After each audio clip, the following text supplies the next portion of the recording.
요한계시록 1장 9절에서 11절입니다. 예수 안에서 여러분의 형제요, 예수 안에서 환난과 그 나라와 인내 여러분과 더불어 참여한 사람인 나 요한은 하나님의 말씀과 예수에 대한 증언 때문에 반모라는 섬에 갇혀 있게 되었습니다. 주님의 날에 내가 성령에 사로잡혀 내 뒤에서 나팔 소리처럼 울리는 큰 음성을 들었습니다. 그 음성은 이렇게 말하였습니다. 내가 보는 것을 책에 기록하여 7 교회 곧 에베소와 서머나와 버가모와 두아디라와 사데와 빌라델비아와 라오디게아의 교회로 봅니다. 지난주에 말씀드렸듯이 주 1세기에 로마 제국의 통치 아래 있었던 교회와 성도들은 박해를 받고 있었습니다. 심한 박해를 받고 있었어요. 사도 요한도 자기 자신이 고난을 당하고 있는 성도들과 더불어서 예수 안에서 당하는 그 환난과 또 인내에 참여하고 있다고 말을 하죠. 요한계시록 1장 9절에서 그 사실을 스스로 밝힙니다. 예수 안에서 여러분의 형제요, 예수 안에서 환난과 그 나라와 인내에 여러분과 더불어 참여한 사람인 나 요한은 하나님의 말씀과 예수에 대한 증언 때문에 반모라는 섬에 갇혀있게 되었습니다. 사도 요한은 예수 그리스도의 십자가 복음을 전하고 가르쳤던 교회의 대표적인 지도자였어요. 그렇기 때문에 교회가 탄압을 받을 때 교회 지도자였던 사도 요한도 사로잡혀서 반모라는 섬에 지금 갇혀있게 된 것이죠. 그가 이렇게 사로잡혀서 갇혀있게 된 이유는 하나님의 말씀을 전하고 또 예수 그리스도의 십자가 복음을 증언했기 때문에 그것 때문에 붙들린 것이죠. 어떤 다른 범죄 때문이 아니고. 지금 요한이 말하고 있는 성도들이 당하고 있는 환난과 또 환난을 견뎌내는 인내는 우리가 인생살이에서 일상적으로 겪고 있는 그런 보편적인 고난을 말하는 것은 아닙니다. 지금 요한계시록에서 말하고 있는 사도 요한이 자기도 참여하고 있다라고 말하고 있는 교회와 성도들이 받는 고난, 그 환난과 박해는 보편적인 고난을 가리키는 것은 아니에요. 우리가 세상에서 살아가면서 사람 사이에서 또 일하면서 우리가 당하는 그 고난이 있잖아요. 그것을 말하는 것은 아닙니다. 직접 본인이 말한 것처럼 예수 안에서 당하는 고난이에요. 그러니까 예수님을 믿기 때문에 당하는 고난이고 그 믿음을 지키려고 하다 보니까 당하는 고난이고 더 나아가서 그 믿음을 예수 그리스도의 십자가 복음을 전하며 가르치기 때문에 당하는 고난이다라는 것이죠. 물론 하나님은 성도들을 사랑하시기 때문에 성도들이 일상에서 겪는 그 고난을 극복할 수 있도록 또 피할 수 있도록 은혜를 베푸시고 도와주세요. 그러니까 예수 안에서 받는 고난이 아니기 때문에 나는 모르겠다 이렇게 하시진 않고 예수님 때문에 받는 고난이 아니어도 예수 안에서 받는 고난이 아니고 그냥 일상생활에서 다른 사람들이 다 겪는 그 고난을 나도 똑같이 먹고 사는 그 일 때문에 겪는 그 고난을 불쌍히 여기시고 또 사랑하셔서 도와주세요. 이겨내게도 해주시고 피할 길도 열어주시고 도와주십니다. 하지만 이런 종류의 고난은 일상에서 인생살이에서 우리가 보편적으로 겪는 그런 고난은 하나님께 칭찬받을 일은 아니에요. 하나님을 기쁘시게 해드리는 그런 일도 아닙니다. 그리고 영광을 얻을 수 있는 것도 아니에요. 제가 직장에서 일하면서 그 일을 하는 과정에서 순전히 그 일 때문에 벌어지는 일과 사람 사이에서 벌어지는 그 고난을 내가 당했을 때 하나님이 불쌍히 여기시고 도와는 주시지만 그것을 칭찬해 주시지는 않죠. 야, 네가 일하느라고 저 사람하고 관계가 안 좋아서 또는 다투느라고 이런 고난을 받고 있구나. 아이고 잘하고 있다. 이렇게 칭찬은 안 하신다는 거죠. 그건 칭찬받을 일은 아니잖아요. 그리고 와 네가 일하다가 이렇게 고난받구나 하면서 막 하나님이 기뻐하실 일은 아니잖아요. 그러니까 칭찬받을 만한 일도 아니고 기뻐하실 만한 일도 아니고 그것 때문에 칭송을 받고 영광을 받을 만한 그런 일은 아닙니다. 이건 그냥 보편적인 고난이고 일상적인 고난이에요. 지금 요한이 말하고 있는 예수 안에서 받는 고난은 그런 고난이 아니고 믿음을 지키느라고 또 믿음대로 살려고 하다 보니까 더 나아가서 그 믿음의 근거인 십자가의 복음을 다른 사람에게 전하면서 가르치려고까지도 하다 보니까 당하는 고난을 말하는 거죠. 이런 고난은 하나님께 칭찬을 받습니다.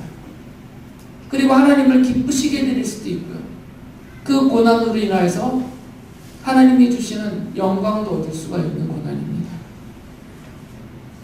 우리가 구분을 좀 하셔야 돼요. 인생살이가 고난살이지만 내가 지금 겪고 있는 이 고난들이 어떤 고난인지는 구분하고 사셔야 된다는 거죠. 그냥 보편적인 고난, 누구나 겪는 고난, 그건 우리도 당연히 사람으로 살아가면서 겪는 거잖아요. 그런데 그런 고난들은 칭찬과 영광은 없다라는 거죠. 대신에 하나님의 은혜로우신 돌보심, 또 도와주심, 이런 것은 있어요. 그러나 그 고난으로 하나님께 영광 돌리며 기쁨을 드릴 수는 없습니다.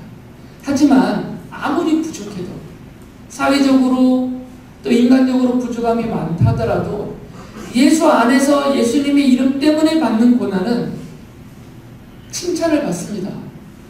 그리고 하나님을 기쁘시게 드리고 하나님이 높여주시는 영광을 얻을 수가 있어요.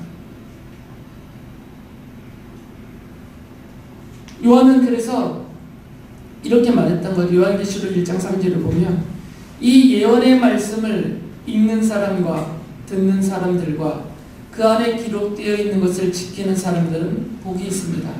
그때가 가까이 왔기 때문입니다. 이 하나님의 말씀을 읽고 듣고 믿고 그 말씀을 지키며 살아가기 때문에 고난당하는 사람들이라는 거죠. 그런 사람들은 복이 있다는 겁니다.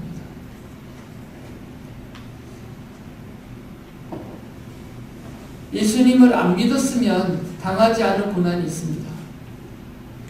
교회에 출석하지 않으면 당하지 않을 수 있는, 피할 수 있는 고난들이 있어요. 경제적인 손실도 고난입니다. 육체적인 고통도 고난이고요. 시간적인 손실도 고난이에요. 이건 다 고난입니다. 손실이 발생하는 것은 다 고난이에요. 이익이 쌓이는 것은 고난은 아닙니다. 그것이 물리적이든 어떤 관계적이든 또는 사회적이든 경제적이든 어떤 영역에서든 손실을 발생케 하면 그것은 우리에게 인생에게는 다 고난이 돼요. 그러니까 예수님 안 믿었으면 발생되지 않을 손실들이 있어요. 물질적으로, 시간적으로, 육체적으로, 가정적으로, 또 사회적으로 인간관계 속에서 손해보지 않을 일들이 예수님을 믿기 때문에 또 그 믿음을 지키느라고 예배도 하고 기도도 하고 하나님의 말씀대로 올바르게 살아보려고 애를 쓰다 보니까 생기는 손실들이 있거든요. 그게 예수 안에서 받는 고난이에요. 이렇게 믿음으로 예수 안에서 살아가면서 하나님 나라의 소망을 두고 사는 그런 사람들이기 때문에 당하는 고난이라는 거죠. 그런 고난을 당하는 사람은 복이 있다라고 말을 해요. 요한은 실제로 이 요한계시록에 기록된 내용들을 보면 죽음에 이르기까지 고난당하는 사람들을 복이 있다라는 그 하나님의 말씀을 기록해 놨어요. 요한계시록 14장 13절에 보면 이렇게 말하죠. 나는 또 하늘에서 들려오는 음성을 들었습니다. 기록하여라. 이제부터 주님 안에서 죽는 사람들은 복이 있다. 그러자 성령께서 말씀하셨습니다. 그렇다. 그들은 수고를 그치고 쉬게 될 것이다. 그들이 행한 일이 그들을 따라다니기 때문이다. 성도로 살다가 무병장수 만세하다가 때가 되어서 돌아가시는 그걸 말하는 게 아니라 핍박을 받고 고난을 당하면서 죽는 죽음을 말하는 거죠. 우리가 말하는 순교를 말해요. 목숨을 잃을 때까지도 자기 믿음을 지키고 믿음대로 살려고 하다 보니까 당하는 고난입니다. 죽음에 이르기까지 하는 그런 고난이요. 이런 사람들은 복이 있다라고 하나님이 직접 말씀해 주셨어요. 지금 하나님께서 사도 요한을 통해서 성도들에게 알려주시고자 하는 내용입니다. 예수 안에서라는 표현이에요. 예수 안에서 믿음으로 사는 사람들이 당하는 고난은 복이 있다는 거죠. 하나님께 칭찬을 받을 수 있고 하나님께서 기뻐하시고 또 하나님께서 영광스럽게 주시고 약속하신 복을 누리게 해주신다는 거죠. 헛되지 않다는 겁니다. 보편적인 고난, 일상에서 겪는 고난들은 그냥 힘들고 고통스러울 뿐이에요. 아무도 도와주지 않을 수도 있고 그냥 그 고난을 내가 겪었다 해도 크게 얻을 수 있는 영광과 복은 없습니다.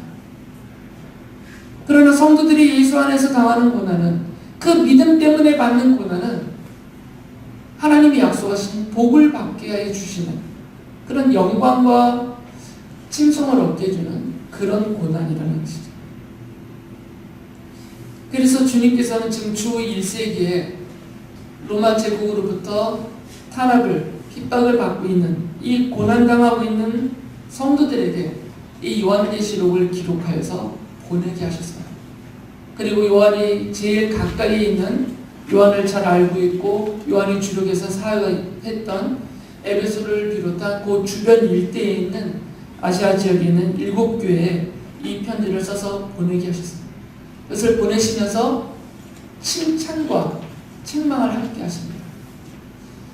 예수 안에서 이 7교회가 다 같은 고난을 받고 있습니다. 지금 로마 제국의 박해는 특정한 어떤 한 지역에만 임한 것이 아니고요. 로마가 다스리는 모든 제국 전역에서 대대적으로 벌어진 박해이기 때문에 이 7교회가 동일한 박해를 받고 있습니다. 이 7교회 중에 어느 교회는 박해가 없고 어느 교회는 중간만 당하고 있고 어느 교회는 끔찍하게 당하고 있고 그것이 아니라 거의 동일한 박해를 받고 있어요. 그런데 이 7교회가 동일한 박해를 받고 있는 7교회가 그것을 받아들이는 견디고 이겨내는 자세와 태도가 달랐던 것이죠. 그래서 이 7교회가 당하고 있는 그 고난을 이들이 어떻게 받아들이고 견뎌내고 있는지 여하에 따라서 칭찬하시기도 하고 책망하시기도 하세요. 그 7교회마다 다 말씀을 하십니다. 먼저 에베소 교회를 향해서는 이렇게 말씀하세요. 에베소서 요한계시록 2장 2절 3절을 보면 이렇게 말씀합니다. 나는 내가 한 일과 내 수고와 인내를 알고 있다. 너는 참고 내 이름을 위하여 고난을 견디어냈으며 낙심한 적이 없다. 칭찬하고 계시죠. 에베소 교회가 사도 요한이 말한 예수 안에서 당하는 그 고난을 같이 당하고 있는데 그 고난을 당할 때 낙심하지 않았다는 거죠. 참고 견뎌냈고 수고하며 애를 썼다는 거죠. 포기하지 않고. 그래서 주님이 지금 칭찬을 하고 계십니다. 서문화 교회를 향해서도 이런 말씀을 하세요. 요한계시록 2장 9절과 10절을 보면 나는 내가 당한 환난과 궁핍을 알고 있다. 내가 장차받을 고난을 두려워하지 말아라. 보아라. 악마가 너희를 시험하여 넘어뜨리려고 너희 가운데서 몇 사람을 감옥에다 집어넣으려고 한다. 너희는 열흘 동안 환난을 당할 것이다. 죽도록 충성하여라. 그리하면 내가 생명의 면류관을 너에게 주겠다. 서머나 교회가 당한 환난과 궁핍을 우리 주님이 알고 계시다는 거죠. 그리고 앞으로도 계속 더 심한 고난을 당할 것인데 이 교회가 믿음으로 충성하여서 이겨낼 것을 격려하고 있습니다. 버가모 교회를 향해서 이런 말씀을 하십니다. 요한계시록 2장 13절에 보면 나는 내가 어디에 거주하는지를 알고 있다. 그곳은 사탄의 왕좌가 있는 곳이다. 그렇지만 너는 내 이름을 굳게 붙잡고 또 내 신실한 증인인 안디바가 너희 곁 곧 사탄이 살고 있는 그곳에서 죽임을 당할 때에도 나를 믿는 믿음을 저버리지 않았다. 버가모 교회는 그 버가모 교회 성도 중에 한 분인 아마 지도자격이 있을 텐데 안디바가 죽임을 당했어요. 그 믿음을 지키느라고 예수 안에서 살다가 그랬을 때에도 믿음을 저버리지 않았다는 거죠. 지금 함께 예배하던 안디바라는 성도가 잡혀서 죽임을 당했어요. 그러면 버가모 교회 성도들이 얼마나 두렵고 떨리겠습니까? 다음은 자기 차례일 수도 있는데 그럼에도 불구하고 이들은 끝까지 믿음을 저버리지 않았다는 거죠. 두아디라 교회를 향해서도 이렇게 말씀하세요. 요한계시록 2장 19절 보면 나는 내 행위와 내 사랑과 믿음과 섬김과 오래 참음을 알고 또 내 나중 행위가 처음 행위보다 더 훌륭하다는 것을 안다. 이 고난 중에도 두아디라 교회는 오히려 그 믿음으로 인한 행위가 더 훌륭해져 가고 있다는 거죠. 박해를 받아서 위축되고 쪼그라드는 게 아니라 오히려 두아디라 교회 성도들은 행위와 사랑과 믿음과 섬김과 오래 참음에 있어서 더 훌륭해지고 있다는 거죠. 잘 이겨내고 있다는 거죠. 이건 쉬운 일이 아니죠. 나와 함께 옆에서 예배하던 사람이 죽었는데 어떻게 낙심하지 않겠냐고. 계속해서 핍박이 더 심해지고 있는데 핍박이 심해지면 반비례해서 우리의 믿음과 섬김과 오래 참음 이게 줄어들어야 되는데 두아디라 교회는 오히려 늘어나고 있어요. 더 훌륭해지고 있다는 거죠. 그래서 칭찬을 받고 있는 겁니다. 사대교회에 대해서는 요한계시록 3장 4절에서 말씀합니다. 그러나 사대에는 자기 옷을 더럽히지 않은 사람 몇이 있다. 그들은 흰 옷을 입고 나와 함께 다닐 것인데 그들은 그럴 자격이 있기 때문이다. 이 로마 제국의 탄압과 박해 때 많은 교회와 성도들이 배교를 했어요.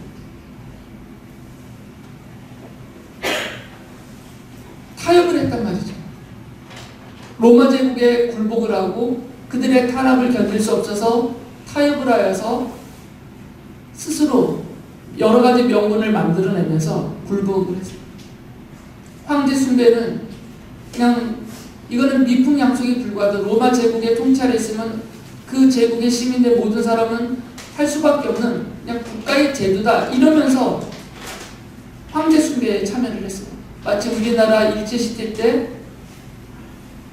신사참배는 일본의 통치를 받은 한국 시민으로서 그냥 마땅히 행해야 될 국민 조례에 불과하다 라고 교회와 목사님들이 말하면서 신사참배한 것과 똑같습니다. 그런데 사대교회 사람들은 그렇게 하지 않았다는 거죠. 옷을 더럽히지 않았어요. 굴복하지 않았고 타협하지 않았고 끝까지 믿음을 지켰다는 것이죠. 그래서 자격이 있다는 겁니다. 주님과 함께 다닐 수 있는, 주님과 함께 거할 수 있는 충분한 자격을 너희들은 갖고 있다라고 인정을 해주셨어요. 견뎌냈다라는 것이죠. 빌라델비아 교회에 대해서 이렇게 말씀하십니다. 요한계시록 3장 10절을 보면 인내하라는 내 말을 내가 지켰으니 온 세상에 닥쳐올 시험을 받을 때 나도 너를 지켜주겠다. 시험은 땅 위에 사는 사람들을 시험하려고 닥치는 것이다. 로마 제국으로부터 쏟아져 오는 그런 박해, 그 시험을 잘 견뎌내고 주님의 말씀을 지켰다는 거죠. 믿음을 지켰고 주님의 말씀을 지켰어요. 그래서 나도 너희들을 지켜주겠다라고 약속을 받죠. 라오디게아 교회에 대해서는 책망을 하십니다. 요한계시록 3장 15절 보면 나는 내 행위를 안다. 너는 차지도 않고 뜨겁지도 않다. 내가 차든지 뜨겁든지 하면 좋겠다. 적당하게 타협하고 있다라는 것이죠. 앞선 교회들은 물론 부족한 부분도 있지만 주님께로부터 칭찬을 받고 주님을 기쁘시게 해드리고 주님께로부터 영광을 얻을 만한 그런 예수 안에서 당하는 고난을 이겨내고 견뎌내고 그리고 승리하는 모습들이 보였지만 라오디게아 교회는 그게 없다는 거죠. 손을 잡았기 때문입니다. 타협을 했기 때문에 핍박은 그만큼 줄어들죠. 타협하지 않을수록 핍박은 심합니다. 그러나 그 핍박과 고난을 면하기 위해서 타협하고 굴복하니까 당연히 핍박과 고난이 줄어들 수밖에 없잖아요. 라오디게아 교회의 모습을 가리키시면서 책망을 하시는 것이죠. 이 일곱 교회뿐만 아니라 이 일곱 교회가 모든 교회의 어떤 대표격을 갖고 있잖아요. 지금 요한계시록의 그 기록하는 관점에서 보면 이때 이후로 오늘까지 존재하는 현재까지 존재하는 모든 교회와 성도들의 모습이 여기에 다 투영이 되는 겁니다. 앞서 말씀드린 그냥 대부분 우리는 이런 보편적인 고난, 일상적인 고난 때문에 어쩔 줄 몰라고 그것 때문에 기도하고 그것 때문에 힘들어만 하고 있어요.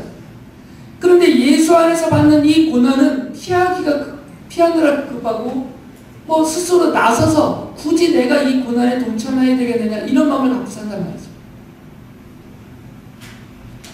그러니까 교회를 다니면서 평안하면 그리고 순탄하면 복을 받았다라고 스스로 자족하면서 감사하면서 만족해요. 그런데 하나님이 보실 때 정말 칭찬하시고 기뻐하시고 영광을 주시고 높여주실 만한 그런 성도들은 예수 안에서 받는 고난에 동참하는 성도들입니다. 상대적으로 그렇지 않은 사람들을 멸시하거나 차별하여 저 밑으로 치우신다는 건 아닙니다. 안타깝고 불쌍하게 여기시면서 사랑과 은혜를 베푸시고 힘써 도와주세요. 그러나 그 고난이 기쁨은 되지 않다는 거죠. 하나님께. 그것 때문에 칭찬받지는 못한다는 것이에요. 그 고난 때문에 받을 영광은 없는 것인데 주님이 기다리시고 또 주님이 찾고 지금 우리에게 원하시는 것은 사도 요한이 말하고 있고 이 일곱 교회가 보여준 이 태도처럼 예수 안에서 고난과 인내, 그 환난과 인내에 참여하는 성도들을 찾으시고 그들을 보실 때 기뻐하시며 칭찬하시며 영광스럽게 해주신다는 것이죠. 실제로 요한계시록 안에 그래서 예수 안에서 고난당하는 성도들의 모습을 많이 기록해놨습니다. 많은 양이 있습니다. 그 중에 몇 개를 보면 요한계시록 6장 9절을 보면 이렇게 기록되어 있어요. 그 어린 양이 다섯째 봉인을 뗄 때 나는 제단 아래에서 하나님의 말씀 때문에 또 그들이 말한 증언 때문에 죽임을 당한 사람들의 영혼을 보았습니다. 하나님의 말씀을 믿고 그 예수 그리스도의 십자가 복음을 증언하다가 순교당한 사람들의 영혼을 하나님의 보좌 곁에 서 있는 그들을 봤다는 것이죠. 이미 일어난 일들이에요. 이미 많은 분들이 순교를 당했기 때문입니다. 요한계시록 7장 14절에서 이렇게 말해요. 이 사람들은 큰 환난을 겪어낸 사람들입니다. 그들은 어린 양이 흘리신 피에 자기들의 두루마기를 빨아서 희게 하였습니다. 큰 환난을 겪어낸 사람들이에요. 견뎌낸 사람들이라는 거죠. 예수 그리스도의 십자가 복음을 믿고 십자가의 사랑을 실천하면서 그 환난과 고통을 견디고 이겨내고 극복해낸 사람들이에요. 이 사람들이 지금 하나님의 보좌 곁에 서 있어요. 요한이 환상 중에 그것을 봤단 말이죠. 요한계시록 11장 7절 8절을 보면 그러나 그들이 증언을 마칠 때 아비소스에서 올라오는 짐승이 그들과 싸워서 이기고 그들을 죽일 것입니다. 그리고 그들의 시체는 그 큰 도시의 넓은 거리에 내버리게 될 것입니다. 그 도시는 영적으로 소돔 또는 이집트라고도 하는데 곧 그들의 주님이 십자가에 달리신 곳입니다. 요한계시록 11장에 보면 지금 요한이 환상을 보고 있어 하나님이 보여주시는 거기에 교회를 상징하는 두 증인이 나와요. 이 두 증인은 교회를 상징하는 인물들입니다. 그런데 이 교회를 상징하는 두 인물이 십자가의 복음을 증언하다가 지금 읽은 이 짐승이라고 나오는 그러니까 사탄의 세력에 공격을 당하고 죽임을 당해요. 그런데 그들이 죽임을 당하고 그 시체가 버려진 그곳이 바로 주님이 십자가에 달리신 곳이다라고 말해요. 그러니까 예수님의 고난에 지금 동참하고 있다라는 상징적인 표현입니다. 교회가 지금 핍박을 받고 있고 성도들이 이런 고난을 겪고 있다라는 것입니다. 또 요한계시록 12장 17절에서도 말합니다. 여기서는 사탄을 상징하는 용이 등장하고 교회를 상징하는 여자와 또 교회의 성도들을 가리키는 여자의 후손들이 여기 나오는데, 그래서 그 용은 그 여자에게 노해서 그 여자의 남아있는 자손 곧 하나님의 계명을 지키며 예수의 증언을 간직하고 있는 사람들과 싸우려고 떠나갔습니다. 사탄의 세력이 교회와 성도들을 지금 핍박하며 공격한다는 것입니다.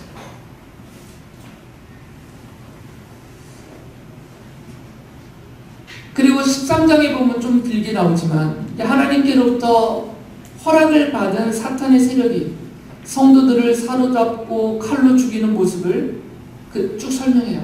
그러면서 성도들의 인내와 믿음이 필요합니다라고 요한이 말을 해요.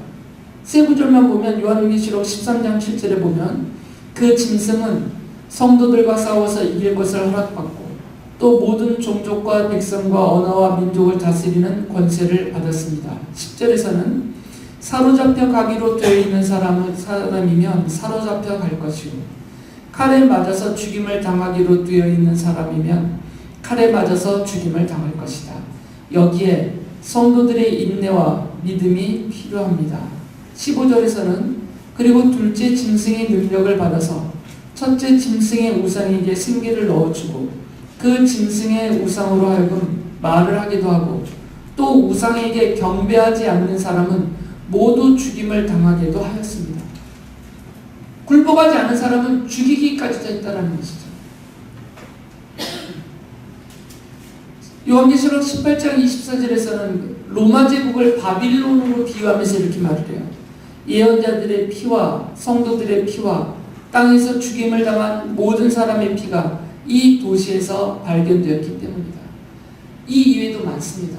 몇 구절만 살펴본 것인데 요한계시록 전체에 보면 예수 안에서 고난당하는 성도들의 모습이 계속 나타납니다. 보편적인 고난은 다루지 않으세요. 일상생활에서 겪는 세상살이에서 흔하게 겪는 그런 고난에 대해서는 언급하지 않습니다. 한마디도 없어요. 그것은 하나님이 이미 해주신 약속이 있기 때문에 불쌍히 여기셔서 은혜와 사랑으로 돌봐주시고 도와주신다는 약속이 이미 성경 전체에 있기 때문에 그것을 여기서 언급하지 않아요.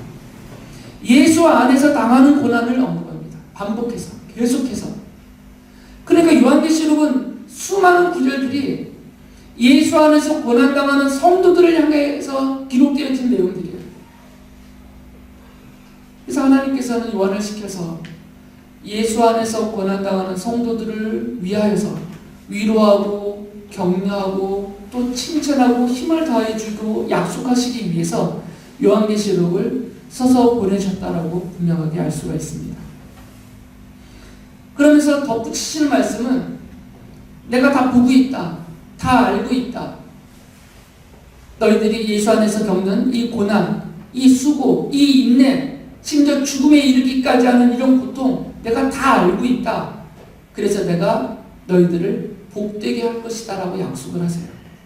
다시 한번 계시록 1장 3절 보면 이 예언의 말씀을 읽는 사람과 듣는 사람들과 그 안에 기록되어 있는 것을 지키는 사람들은 복이 있습니다. 그 때가 가까이 왔기 때문입니다. 약속하신 복을 받을 때가 가까이 왔습니다. 그 복의 내용에 대해서 몇 구절만 찾아보면 많습니다. 요한계시록 전체는 7번의 복이 있다, 복이 있다가 반복돼요. 근데 그 복의 내용, 받을 복의 내용을 일부분 말씀해 주신 것들을 몇 구절만 찾아보면 요한계시록 7장 15절부터 17절에 이렇게 말씀하세요. 그러므로 그들은 하나님의 보좌 앞에 있고 하나님의 성전에서 밤낮 그분을 섬기고 있습니다. 그리고 그 보좌에 앉으신 분이 그들을 덮는 장막이 되어주실 것입니다. 그들은 다시는 줄이지 않고 목마르지도 않고 해나 그 밖에 어떤 열도 그들 위에 괴롭게 내려쬐지 않을 것입니다. 보좌 한가운데 계신 어린 양이 그들의 목자가 되셔서 생명의 샘물로 그들을 인도하실 것이고 하나님께서 그들의 눈에서 눈물을 말끔히 씻어주실 것입니다. 복이 있다라고 약속한 성도들에게 이런 상태의 복을 누리게 주신다는 거죠. 요한계시록 21장 3절과 4절에서도 이렇게 말씀하십니다. 보아라, 하나님의 집이 사람들 가운데 있다.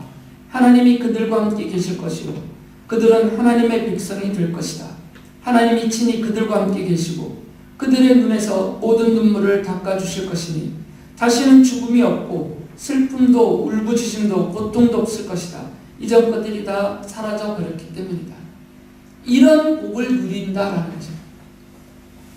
이건 주님이 성도들이 예수 안에서 당하고 있는 그 고난을, 그 과정에서 받게 되는 엄청난 손실과 죽음에 이르기까지 하는 그런 고통과 아픔들을 다 알고 계시고 그것에 대해서 모른 체 하시지 않고 그것에 대해서 충분하게 이렇게 보상하신다는 거죠.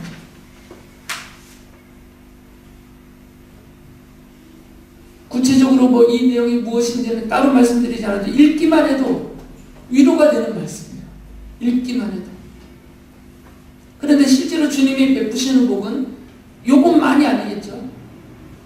이것이 말하고 있는 더 넘치는, 우리로 하여금 더 감격할 수가 하게 하는 그런 약속된 복이 있다는 것이죠. 그래서 베드로 사도가 성도들을 향해서 이렇게 질문을 하면서 말합니다. 베드로전서 2장 20절을 보면 죄를 짓고 매를 맞으면서 참으면 그것이 무슨 자랑이 되겠습니까? 그러나 선을 행하다가 고난을 당하면서 참으면 그것은 하나님께서 보시기에 아름다운 일입니다. 그냥 보편적인 고난, 인생살이에서 겪는 일상적인 고난, 그게 무슨 자랑이 되겠냐는 거죠. 자랑은 없잖아요, 그것은. 왜 그러냐면 그 고난 때문에 하나님이 기뻐하시지도 않고, 그것 때문에 하나님으로부터 칭찬받을 것도 아니고, 그게 하나님과 교회 앞에서 영광을 얻을 만한 것들이 아니니까 아무런 자랑이 안 되죠. 하지만 예수 안에서 믿음을 지키고 살면서 그 믿음을 따라 십자가의 사랑을 실천하면서 선을 행하다가 고난을 당하면 하나님이 보시기에 그것은 아름다운 일이라는 거죠.